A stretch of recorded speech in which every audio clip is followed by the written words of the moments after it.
back and here is you can type in a date. I'm going to be very lazy, and I'm just going to go here and I'm going to choose 6 months back. And now you see we're down to 242. That is very vital. You need to choose your sold properties and get enough sold properties, whether it be 3 months, 6 months, 9 months, however far that you need to go back. That's what you need to do. Question? Any questions? Okay. I saw some looks and I thought I'd gamble. All right. So then we're going to go through. Still 242 is a little bit much. So generally what people do is they try to choose the same schools. So we're going to go down here and we're going to choose an elementary school. And I'm going to go ahead and choose this elementary school. And now you can see we've gotten to a good working number. What that number is, check with your broker, check with your mentor. You don't need to have 300 that you need to scroll through and pick the proper. As a rule, and again, I'm speaking for me, I used 3 actives, 3 pendings, and 3 solds. So whatever number that you want, that's what I recommend that you do. Appraisers always use 3 as far as their solds. I would encourage you to do that, but if your broker has a different number, always go with your broker. So we've got it down to 13, and I've put as much discriminating fields. Again, be very cautious. If you need to go in and look for homes that have fencing or pools or something like that, you know how to go through and look for those properties. Again, just for time purposes, we're not going to go ahead and do that. I'm going to go ahead and just say that this is a good working number. So I've added my subject property, I've chose the contact, and I've added the comps. Now what we're going to do is mesh them all together. So I click on the search, and you're going to see that the spreadsheet comes up with all those properties. And as you see, I have number of actives, 1 pending, and the number of solds.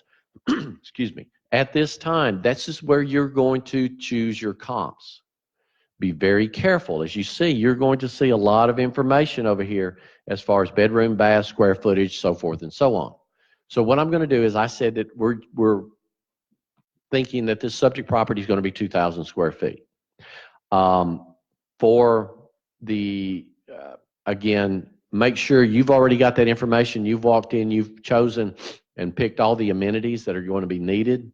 So what I'm going to do is just for kicks, I'm going to look and see that here's 2 actives that have 4 bedrooms and 2 that have 3. So what I'm going to do is I'm going to choose just the last 3 actives. Again, I haven't put any thought or time into it. You have. So choose carefully your actives if your broker tells you to. We're going to choose this pending. If your broker doesn't want you to, don't choose it. Then we're going to choose the solds. I know that you should pay attention, but pay real close attention to the solds that you choose, because that's where the value is going to come from. Don't have a preconceived idea of what the property is going to be. Don't automatically assume that the price that it's listed for is going to be the accurate price.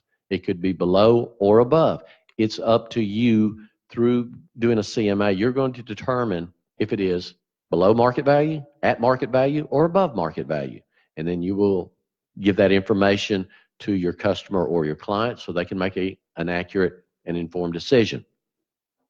So I've gone through and I'm going to, again, just for kicks, I'm going to choose the last 3 properties. I would have paid particular attention to square footage, bedrooms, baths, amenities. But again, just for time purposes, I've chosen my 3 actives, I chose the 1 pending, and I've got 3 solds. Yes, sir.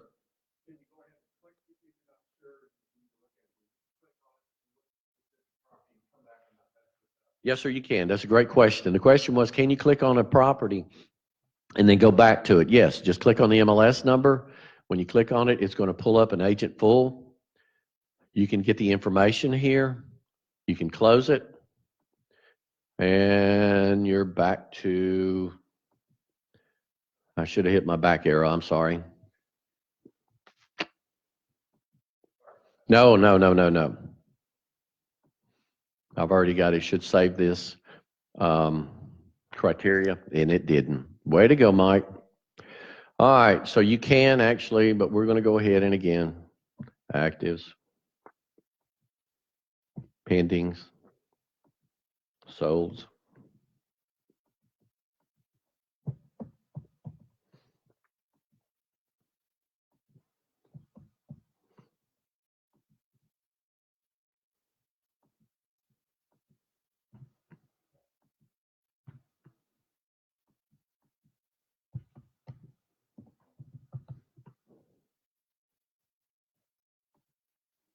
And we're going to choose the school, the sold close date.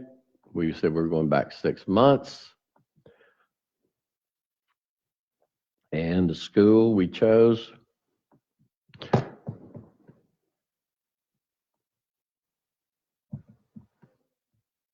All right. So we got the same 13. We click search. We chose the last 3, the one pending, and I'm going to choose the last 3 here. If I crossed you up, I'm sorry. But again, you can click here. When you click on the properties, the one that you wanted to look at, there's a back button. I thought I could go straight back to the criteria, but I didn't. I clicked one too far. So anyway, we've chosen our comps. Right here is the Add to CMA button. Again, let me encourage you, anytime you see anything in green with Paragon, use it. So you've chosen them. You're going to click Add to CMA. It's going to go over, if you wanted to choose them all, you could. If you wanted to use just the ones that you selected, which is the ones that you're going to choose and add, that's what you'll do. You'll click that. You will click Select. And it comes back up again. You can go through the culling factor one more time here, but I want you to go ahead and select them. When you click Next, you have chosen the contact, the property that you're going to be doing a CMA on, and you've chosen your comps. Now you're going to go in through and make adjustments if needed. We're going to have everybody stop. When you are making adjustments, if you don't listen to me on anything else, please listen now. Do not just make random adjustments, because what you can do is you can over or underestimate the value of a property. You can increase or decrease a comp's value with the wrong numbers. So I want you to use adjustments very carefully.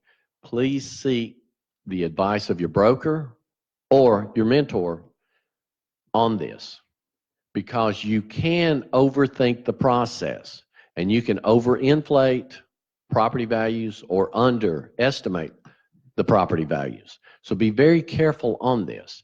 As time goes on, you will become more and more comfortable with this, and you'll realize that some of the things have a certain amount of value in one subdivision or one city as opposed to in another. And sometimes, and again, this is what makes you the expert, because on one side of the street the values may be at a certain dollar amount. Then you can go across the street and it's at a different value. That's why people are relying on you when they're listing properties or when they are getting ready to buy. So become familiar with that. So what we're going to do is we're going to skip through the calculated adjustments, and I'm going to go and show you how to make the manual adjustments. As you see, it's going to bring up your subject property here, and it's going to bring up each and every one of the comps that you chose. And as you see, it'll be right here. It's going to give you the information, the address, the status of the property. Okay? So right here is where you'll be able to make adjustments. Now I'm going to stop and I'm going to walk through some steps. While I'm doing that, I'm going to again give you the warning. Do not go randomly putting adjustments in. Seek the counsel of someone that has been doing it a lot longer, especially if you have a doubt. If you have a doubt, don't. All right, so I'm going to walk over here, and I want you to pay attention right here to the adjusted price. That's the price that it's either listed at or it's sold. So right here, as you see, there's going to be fields here that you can make adjustments. And if you'll notice, grossly underestimated the square footage. But let's say that this square footage on the subject property was closer to the 2,400 or the 2,200 that we chose. See where the square footage adjustment comes up? If you need to make the adjustment on the square footage, whether you go up to give the comp more value or you bring it down, this is where you'll make the adjustment. So we're just going to say that we've talked to our broker, we've talked to our mentor, and we've determined that there's $2,000 difference as far as square footage. One property is $2,000 more. And what we're going to do is adjust that comp to the subject. So if you need to bring the comp value down, you would put the minus, and we said 2,000. Notice that the adjusted price changes the $2,000. Instead of being $199.9, it is now $197.9. You can put a number in there, you can see. That's why I say you have to be very careful on the adjustments. But there are going to be some adjustments that need to be made. You're not going to find exactly the same. So if you find something that needs to be adjusted, that's where you'll make the adjustments. Again, I can't stress enough, please be very cautious about the adjustments that you make. Yes, sir. Is it possible, or is it a good idea or a bad idea to use the price per square foot for that comp and adjust it according to the difference in the square feet? The question was, should you use the dollars per square feet or the price per square feet as an adjustment there? And I'm going to just give a personal opinion. I'm going to say no, because I'm of the opinion, and you check with your broker, but never should you take square feet, multiply it by dollars per square feet, and then come up with a value. I think you should take your value that you come up with, divide it by the square footage, and that's where you get the dollars per square feet. And no house is ever the same as far as saying 74.25. Nobody has that same value. It could be 23, it could be 75, 78, 60. Nobody. So I would not use that as a comp, but that's just my opinion. Check with your broker, check with your mentor. Hope that answers. All right. So you can see where when I adjusted the comp down, the value changed. I'm going to adjust it up, and you can see that the value will change again. It went from 199.9 to 201.9. So you can adjust each one of the comps up and down. You can, if there is a need to, go ahead and do it. This is not a required, but if you need to and you become proficient enough at CMAs, please go ahead and use it. This is where you'll do it. Also, if you'll notice, if you click the green next up here, it's going to run through to the next section. There is red that says next comp. That will allow you to walk through each one of the comps that you chose so you can make the comps individually. Instead of, if you click the next, all you're going to do is make adjustments for the first comp, and then that's it. So make sure that you use the green next, and you can see that it will tell you that it's going 1 of 7, 2 of 7, 3 of 7, so forth and so on. Adjustments made the same way. Scroll through here. Again, if you want to become very proficient and you want to add different fields in there, you can, just like you can your search by clicking here, and you can add adjustments. You can add a manual adjustment by clicking this right here, and you can see that, you can add adjustments that you've already saved. If you need to make another adjustment, you can add to it at the bottom. But again, I'm going to tell you, be very, very careful about how you add adjustments. Any questions before we go on to the next section? Yeah, if you'll add it, it'll pop up down here at the bottom. Right. You just add the comp that you need. I mean, the adjustment field, I'm sorry. All right. So we've gone through, we've added our contact, we've added our comp, we've added our adjustments. We're pretty much done. What we're going to do is click next, and it's now you have chosen all the information. You're going to take all that information and you're going to put it into your presentation. Now, guys, I know, and you're just going to choose the first one that pops up and click, click, click. That's fine. Ladies, I know that depending on your mood, you can be either modern or vivid, but go through here and see which one you like. Depends on how you're feeling at that day or how your clients or customers, but go through and see how each one looks. Okay? So we're just going to do contemporary. We move next, and we're going to go to our footer. Now, these have already been determined when you did your CMA preferences. But if you didn't or you want to change it, you can add your company logo has been added, your picture has been added. You can align your text different ways. If you wanted to type something in the footer, you know, a catchphrase or something like that, go ahead and do it at this time. You'll click next, and there's going to be an option for the disclaimer. You can put no disclaimer, you can put a partial information deemed reliable, or you can put the full-blown information deemed reliable but not guaranteed, and then go through all the verbiage. Check with your broker. Most people tend to go ahead and put that bottom disclaimer down there. Any questions so far? So what you've done is you've gotten all the information together for your CMA. You will click next, and now you're going to choose the pages that you want to appear on your CMA. Now, I will give some opinions, but again, do not let the first time that you do a CMA be with a customer or client. There's going to be a lot of pages in there that you may not want. Bless you. And there may be some that you put in there, some that you don't. Go through and choose the ones that you want to appear. You can choose them manually by seeing what the cover page looks like, what a cover letter looks like. If you've typed in a cover letter, you can choose that to appear, or if you don't have one, you can click that. You're going to walk through each one of these steps. You can have your resume in there. And if you have a resume, put it in there. If you don't, uncheck it and it won't show up as a blank page. So we're going to go through each one. Your company info. You're going to go through the subject property details, and you're going to choose a view.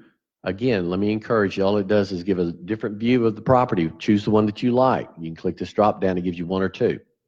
You click next. You'll have a summary of the adjustments. If you made adjustments, it will show it at this time. If there are no adjustments like this, there's nothing to show. But it will show that on comp 1, it had X amount of dollars, positive or negative, and it goes on and goes on. This is where it's going to be. If you don't have any adjustments, you can unclick it, and it will not be part of your presentation. You're going to have the views, whether you want it to be horizontal or vertical. Some people choose both. Some people choose one or the other. Your choice. Find the one that you're comfortable with. Click your next. Again, you'll be able to choose whether it's horizontal or vertical. It's going to be your call. See which one you feel the best with. This one, if you wanted to customize some CMA fields preferences that would show up, you know, there may be something in there. If you want to add homeowner association, whatever it may be, you can add fields at that time. Click next. This is a field that's really pretty. It has nice graphs. And when you print one or you create one, you'll see what it looks like. Now, here's the caveat. If you don't know what it means, don't put it in there. Because the people that you deal with, a lot of them are going to be engineers, or they're going to be numbers people, or they're going to be something. And they're going to ask you, what does this mean? And as I say many a time, the first words out of your mouth don't need to be, because that's not going to be impressive. So if you don't know what it means, don't.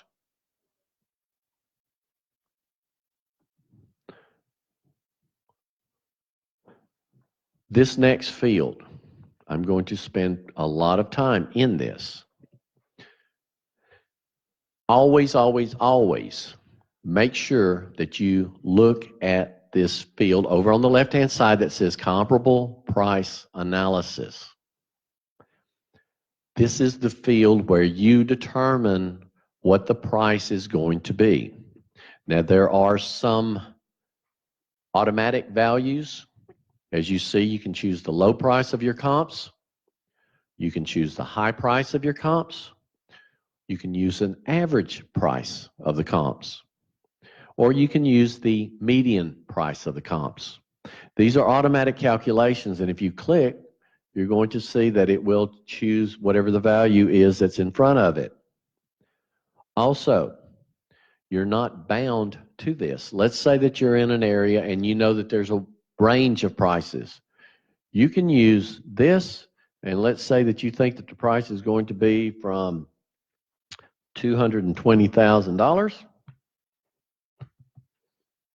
to $250,000.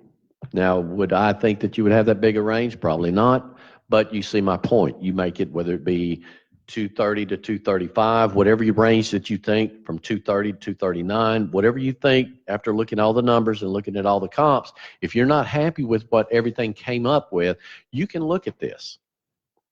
Also, if you'll notice, one of the adjustments or one of the updates is now that you have 3 different automatic value modules that are used to either justify, well, usually you need to use it to justify your value that you came up with. As you see, Paragon or Black Knight has their own. It says the price should be $233. Realtor RPR's valuation model says that it's $242.9, and the infamous estimates comes in the middle at $240, $146. If you want those to appear on your CMA, leave the box check.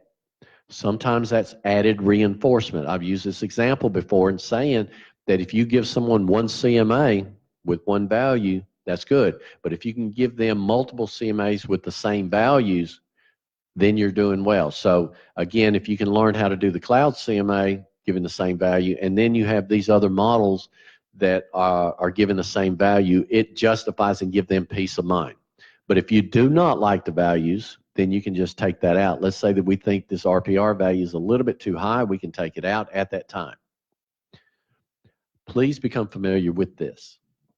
If you do not change this page, the list price or the sold price of the property that you're using is automatically going to come up. So it doesn't matter if you say, well, I've done this and it is above market value. Your CMA says whatever the list price is. So make sure that you always look on the left-hand side of your screen. Click on the comparable price analysis and make sure that the price that appears on your CMA is the accurate price.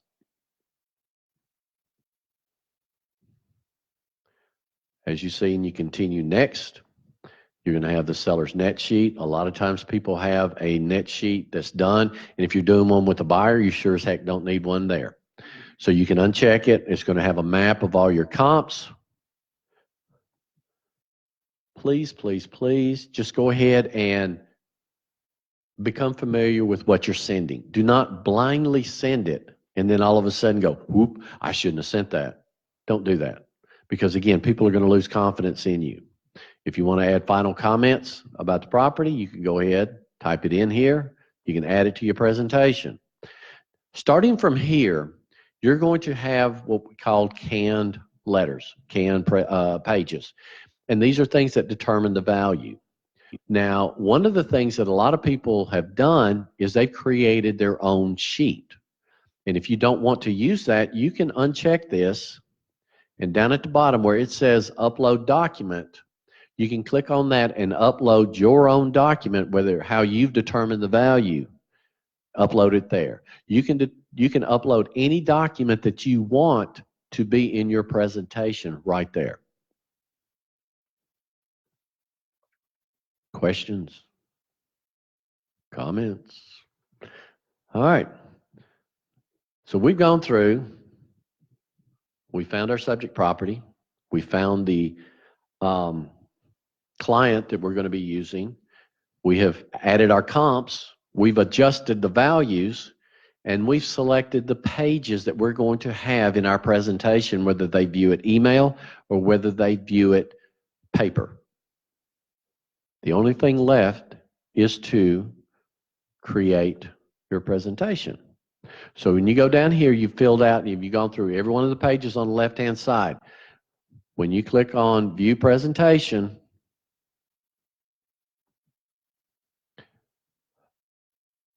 you're brought to this page. You're going to generate your CMA. And the rest is done for you. It's going to assemble the components, and then it's going to create the presentation, converting it to a PDF. At this time, it will be saved into your into your CMA files. So if you do it, let's say you're doing a CMA for a listing and it's 30, 60, or 90 days off, and then all of a sudden they come back and say, okay, I'm ready now. You can go in and adjust the CMA accordingly. Choose different comps if needed, but you don't lose it. And you can go through and see what you've created. This is a good time, if you selected all of them and you go through and you say, yep, I like this page, I'm going to make sure it is. Nope, I don't like this page. You can, at this time, take it out. Again, you remember your footers. It's going to pull all this property. As you can see down here at the bottom, it's going to give your information disclaimer. And you're going to be able to see what you created. Horizontal views, then it's going to show vertical views eventually. Technology is wonderful.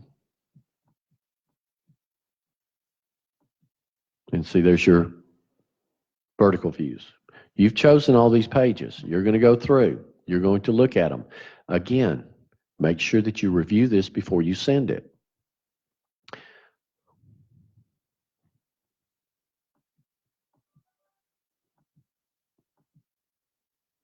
Let me see if I can find a page. I'm trying to find where the value comes up. So please bear with me. Technology is wonderful until you need it, and then it lets you down. Here's the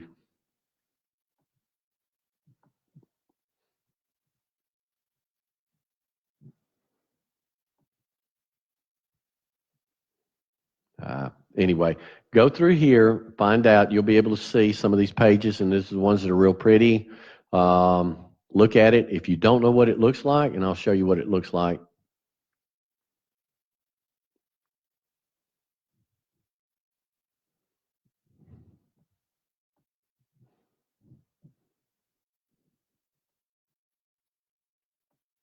That's going to give your summary.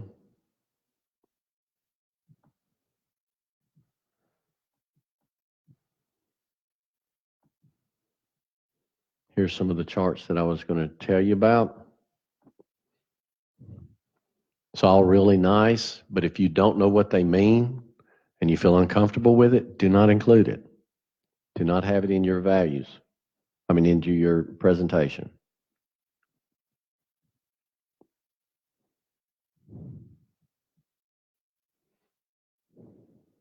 Questions? Yes, sir. You said if we don't understand what one of the pages means, we should not include it. When in doubt, don't. The question was including the pages. If you don't know what it stands for, not to include it, and that's my opinion. Yes. So my question is, if you don't know what a particular page means, how do you find out what that particular page means? The question was, how do you discover what that page means? And I would check with your broker again and find out. The statistics come up and they're going to be able to explain to you. A lot of people don't understand the difference between median and average. They don't know what it means comparing one to the other. So again, check with your broker, and if they can explain it or they tell you not to, then that's what I would recommend that you do. Yes, ma'am. Another question?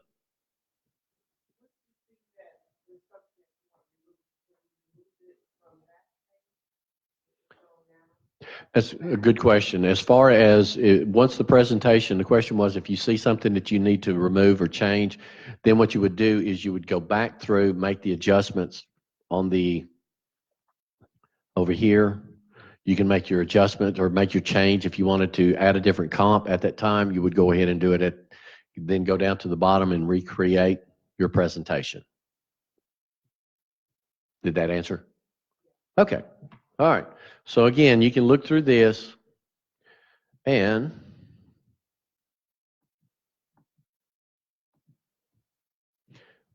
you're going to be able to see what your presentation looks like. Upper left-hand side, you can see that you can save it. You can email it. You can print. Whatever you like, whichever way that you're customer or your consumer wants that presentation, this is where you'll be able to do it. Over here on the left-hand side, that gives you the list of all the CMAs that you've done, and as you can see at the very top, it has the presentation that I labeled as Christmas. It is now saved. So you can go in and until whatever days that you need, tomorrow, a month from now, however long, you can go in and click on that and make the adjustments accordingly. Ladies and gentlemen, that's doing a CMA. I strongly, strongly encourage you to practice on this. For those that are watching on Facebook Live,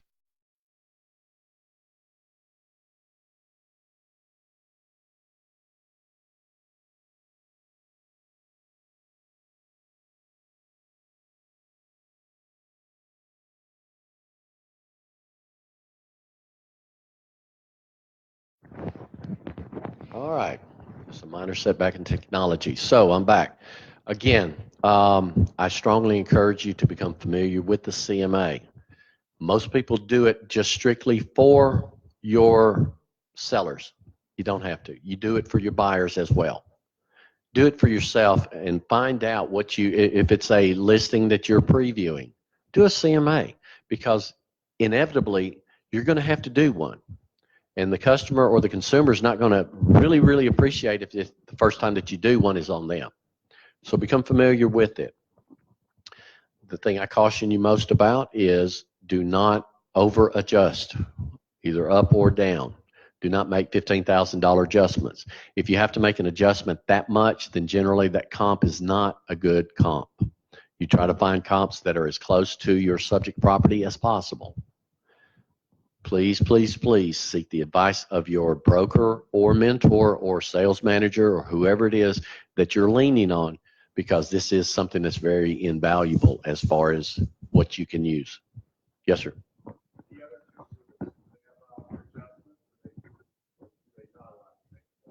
They do. They're not as extensive. You can, and what, again, the question was, do the other models or the modules allow adjustments? And they do. It's just not as extensive. You can use the same CMA, use the same MLS numbers. Both of them allow you to use the same MLS numbers, and you can change the price. So my suggestion is do the Paragon CMA and then take Cloud and RPR and adjust it accordingly, because you're able to manually put in the price, and that way you can have all three of them to say the same thing.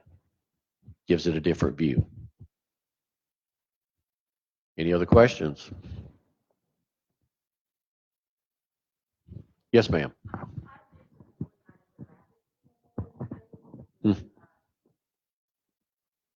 Yes.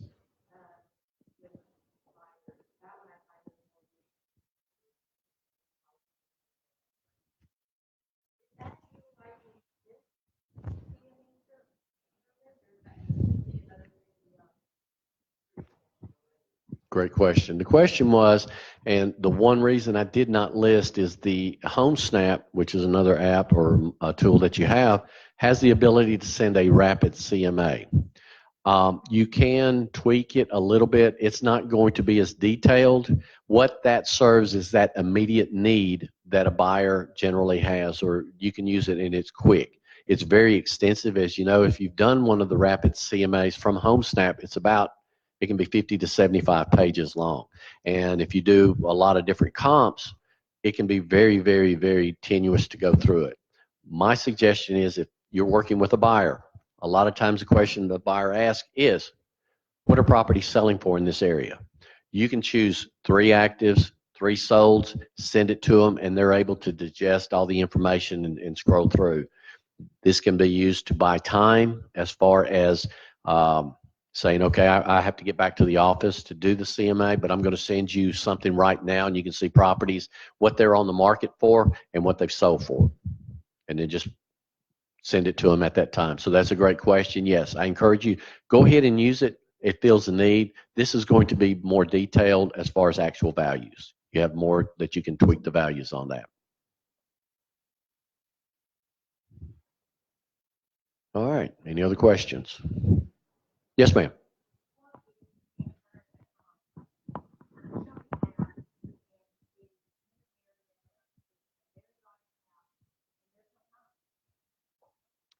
That's a great question. And sometimes you have to handle the exception rather than, her question was she couldn't find a comparable property.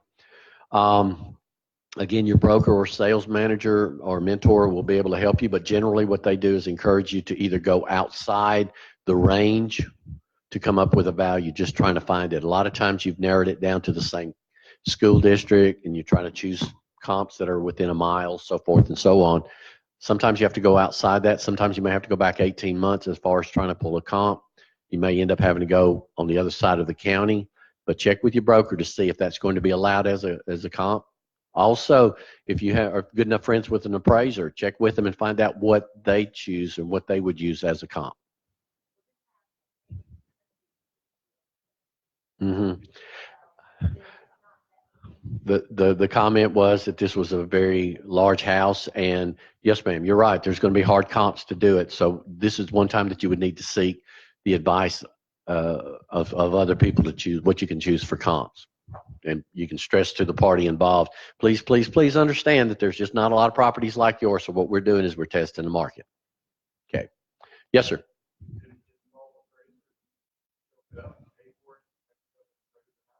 The question is, as far as getting an appraiser to pay to get value done on it, it's going to be a bit redundant because whatever you come up with that appraiser, that value is going to be one man's opinion there. It can be anywhere $500 to $700 as far as the appraisal. So it's going to be kind of costly. It's something like that. That check with your broker before there's an outlay of money that way. All right. Any other questions? Comments? Yes, ma'am.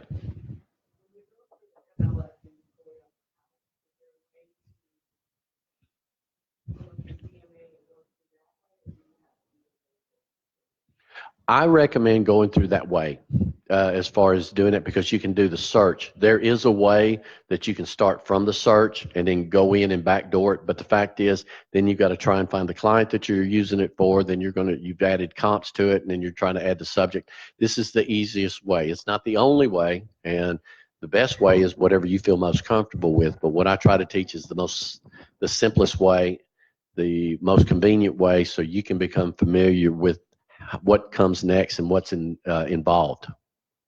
But again, it's going to be a choice. You can do it. It just gets a little bit convoluted in choosing comps, then trying to choose a subject property, then trying to choose the client. All right. Again, any other questions? Comments? Be gentle. All hearts and minds clear. Again, I do want to thank you for taking the time for this CMA presentation. If you have any questions, you can email me at mike@valleymls.com or call me 256-763-7794. Again, thank you, and I hope everyone has the merriest of Christmas and the happiest of holidays.